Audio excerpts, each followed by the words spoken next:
दर्शकों, इस वक्त हमारे समक्ष है डॉक्टर कुणाल चिट्टानी। सर, आप एक क्लिनिकल हेमाटोलॉजिस्ट हो। हमारे चैनल में सर आपका स्वागत है। Thank you. सर, हम आपसे ये जानना चाहेंगे कि आए दिन देखा जा रहा है कर्क रोग से काफ़ी लोग ग्रस्त होते जा रहे हैं। ये जो अभी जो एटमॉस्फेयर जो चल रहा है, जीवन शैली जो चल रही है, सेडेंटरी लाइफस्टाइल जो चल रही है, तो आप ये बताइए, पॉल्यूशन, रेडिएशन, इसके भी काफ़ी लोग शिकार हो रहे हैं। तो आप ये बताइए, जो ब्लड कैंसर ये किस तरह से होता है, उसके क्या लक्षण है, उस बारे में आप बताइए। जैसे कि मैं एक ब्लड कैंसर स्पेशलिस्ट हूँ, मैं आपको कहना चाहूँगा कि ब्लड कैंसर के जो मेन रीजंस हैं वो हमारे जो सेल में जीन्स होते हैं उसमें म्यूटेशंस के वजह से होता है, जिसमें जीन्स में चेंजेस होते हैं। जीन्स के चेंजेस होने के रीजंस होते हैं पॉल्यूशन, स्मोकिंग, कुछ जेनेटिक बीमारियां होती हैं। तो ये कॉमन रीजंस होते हैं ब्लड कैंसर होने के। इसके लक्षण जैसे हैं एकदम एक्यूट, जिसको बोलते हैं, मतलब जल्दी आते हैं। एकदम आपको फीवर आना चालू हो जाएगा, बार बार फीवर आएगा, वजन कम होगा, भूख नहीं लगेगी आपको, रात में पसीने आना चालू हो जाएंगे, मुंह से यूरिन में, मोशन में ब्लीडिंग होगा, ब्लड जाएगा। ये सारे कॉमन सिम्टम्स हैं ब्लड कैंसर के, जिससे आपको प्रेजेंट होता है ब्लड कैंसर। थकान लगेगी ज़्यादा।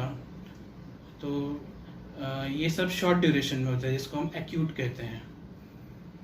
सर, आप ये भी बताइए कि जो ब्लड कैंसर के कितने प्रकार है, जैसे लाइपोमा, माइलोमा जो ब्लड कैंसर में आपको ल्यूकीमियाज होते हैं।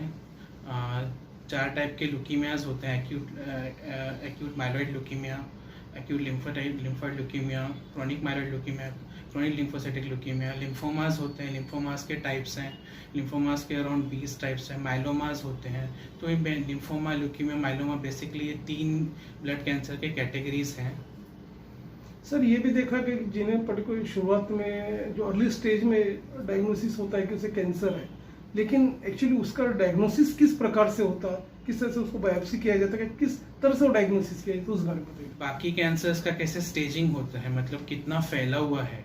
ब्लड कैंसर पूरे बॉडी में फैलता है। ल्यूकीमियास की जनरली बात करूँ मैं, तो पूरे बॉडी में ब्लड फैलता है आपका।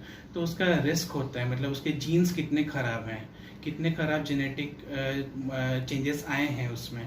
तो उसके लिए हम टेस्ट करते हैं उसका कि क्या रिस्क स्ट्रैटिफिकेशन में कैसे बैठेगा वो। तो एक्यूट ल्यूकीमियास की हम बात करेंगे तो रिस्क स्ट्रैटिफिकेशन होता है, स्टेजिंग नहीं होता। लिम्फोमास की हम बात की जाए, सेकंड टाइप के ब्लड कैंसर जिसमें स्टेजिंग होता है आपका, जैसे बाकी सॉलिड कैंसर्स का स्टेजिंग होता है, कितना फैला हुआ है, उसी तरह से ये स्टेजिंग होता है। और माइलोमा का भी रिस्क स्ट्रैटिफिकेशन होता है, जिससे जीन्स कितने खराब हैं। 3 टाइप के मैं ब्लड कैंसर्स बोलूँ तो तीनों टाइप का अलग अलग स्टेजिंग और स्ट्रैटिफिकेशन के क्राइटेरियाज हैं।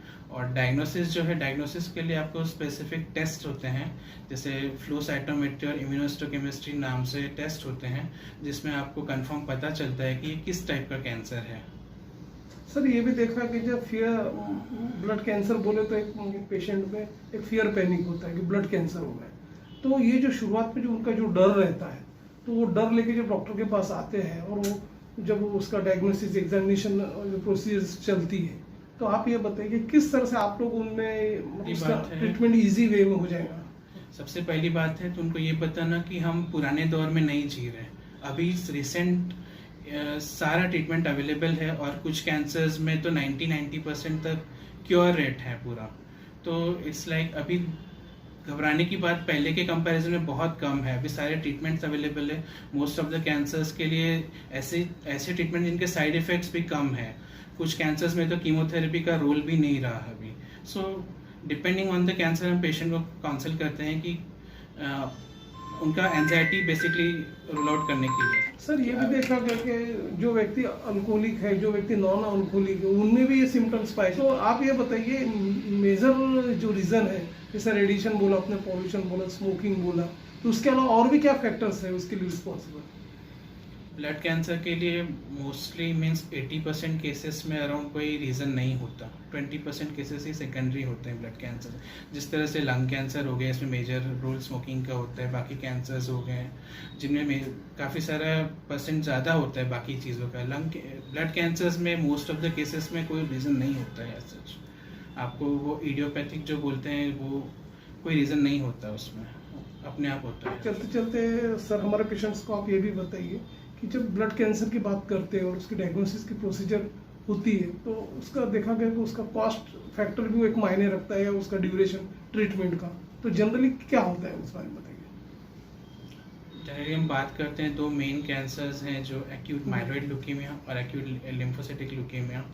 दोनों का ट्रीटमेंट के साइड इफ़ेक्ट ज़्यादा होते हैं जिनकी वजह से उसका कॉस्ट ज़्यादा होता है। पेशेंट को हॉस्पिटल में रहना पड़ता है पूरा 1 महीना।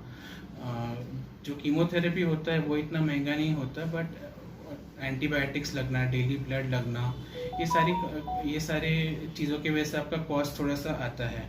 सो अभी सपोर्ट सिस्टम्स काफ़ी हैं नागपुर में, विदर्भ के एरिया में, जो आपको सपोर्ट करते हैं इस चीज़ के लिए, और डिपेंडिंग ऑन रिस्पॉन्स रेट्स भी काफ़ी अच्छे हैं। सो आई होप कि एक ब्राइट फ्यूचर की तरफ जा रहे हैं हम लोग as per as cancer field is concern, haematology field is concern.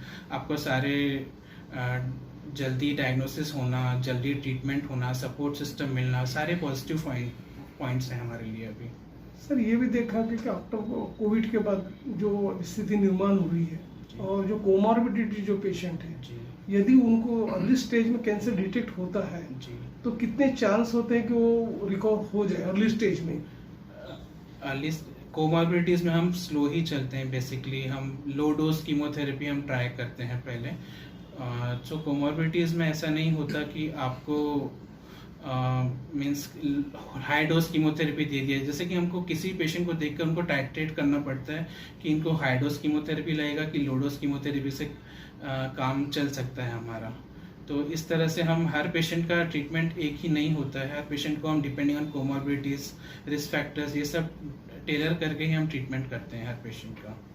Sir ये भी देखा गया कि आमतौर पे जैसे ये ब्लड कैंसर की गिरफ्त में ना आए, उसकी ग्रिप में ना आए, तो आप बताइए कॉमन पर्सन के लिए आप ये बताइए किस तरह की एक लाइफस्टाइल होनी चाहिए। एक रूटीन हेल्थी लाइफस्टाइल, जिसमें मेन चीज़ है एडिक्शन का ना होना, मेन चीज़। बाकी अपने हाथ में जितना होता है कि एडिक्शन जैसे स्मोकिंग, टोबैको, अल्कोहल, ये सब चीज़ें अवॉइड करना,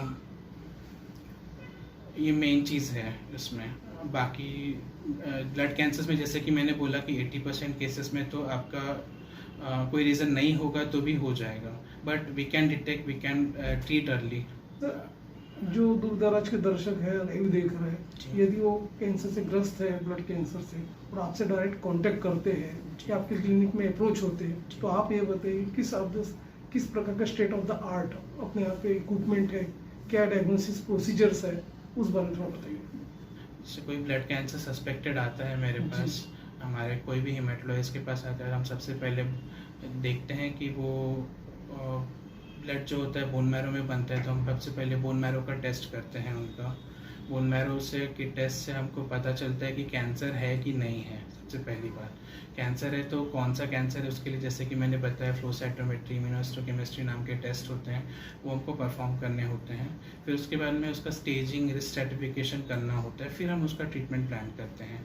तो ये सब सारा हर हेमेटोलॉजिस्ट के पास में सारा अवेलेबल होता है। ये सब बोन मैरो का इक्विपमेंट्स हो गया, और ट्रीटमेंट के लिए कीमोथेरेपी आगे प्लान कर सकते हैं उस